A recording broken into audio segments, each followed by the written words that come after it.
Hi Bentinho, I'd like to know how you know you're with the perfect partner. You're with the perfect partner always. The one that's with you now is your perfect partner because it's exactly where you're at. It's a reflection of what you're learning, and it's a reflection of inspiring into you new desires for where you want to be and who you wish to become. So every partner you're with is their perfect partner. There is no one perfect partner. There really isn't. I could go back to a relationship I've had maybe 5 girlfriends ago, and that person could become more reflective of who I am, hypothetically, and that could become more my perfect partner. That could become more transparent to the soul group we share than the person that I'm with now that seems to be a step up from that relationship in terms of clarity already, or in terms of transparency or soul connection already. So your twin flame or soul mate or perfect relationship connection does not depend on one single human being, body, mind. That's a lot of responsibility to put on someone. It is usually found in multiple relationships, or can be found in one person, but that person then has to also be transparent to their soul and be wanting to, and you have to be in an appropriate state to have attracted that possibility to begin with.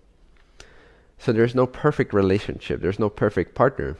Your soul is the perfect partner, and that will come to you in different reflections and different degrees of transparency. The more transparent it is in the both of you, the more it will feel like the perfect partner, but it has very little to do with the body-mind expression of the soul. It has everything to do with the readiness of their personal consciousness to be transparent and your readiness to be transparent to your souls. Hi Bentinho, can you talk about where happiness comes from in a romantic or other relationship? Very grateful to all you bring. Okay, so I'll repeat this. Satisfaction or happiness comes only, and it can only come. It's a physical truth if you want to put it in that way. It's like not a physical truth. It's a metaphysical truth. It's physics. It's actual. There is no way for you to gain happiness from anything else. It's impossible, because this is an illusion. It happens within your own consciousness, like in your dream at night. There's nothing outside of your consciousness that can give you joy. The only thing that can give you happiness is your own alignment with who you truly are, your true underlying soul vibratory state of being. The more in alignment you flow with that frequency, by not having any negative definitions about your life and how things are happening and what you're deserving and worthy of and who you are and what you're capable of, if your definitions open wide open, if your mind opens up to infinite possibilities, infinite self-love, infinite worth, now suddenly you can become this powerful beacon of love, light, and happiness, and you will then know that it will never come from anywhere else, but it can be connected to and shared with other points of view, other being, illusion, people. And so the connection that you'll feel is real, though, in that moment is from higher self to higher self, not from physical to physical. So happiness comes from your relationship to yourself, always and only. There's no other way. After 15 years of being together, my husband told me that he needed to end our relationship so he can explore the spiritual path that he needs to follow. 4 months later, we are dating again, and I would like to know, how can I keep up this good feeling of independence, but also to be attractive for him once again? Those things are the same thing. Your good feeling of independence is the only way you'll be attractive to him. How do I keep up this creation of a new us? You don't. Without losing yourselves again into an old pattern. Don't lose yourself in an old pattern, but lose yourselves in your own journeys. That's exactly what I've been saying this meeting. The only reason you guys are dating again is because you've become more of yourselves. So you have to understand that relationship is a human agreement. It doesn't actually exist anywhere in this universe. It's not an actual fact. It's not physics. Relationship is an agreement. What's true is connection to your own self and corresponding reflections attracted into your life that are commensurate with your own connection to yourself. So since you started to become more independent and he started to become more independent, you guys now felt free. Why did you felt free from each other? Because you were, for the first time in perhaps 15 years, allowing yourselves full connection with who you are without accommodating some kind of a man-made construct agreement to keep each other safe and feel safe within a relationship agreement. Anywhere else in the universe, this does not exist. Animal species do not have this. Other civilizations do not necessarily have this.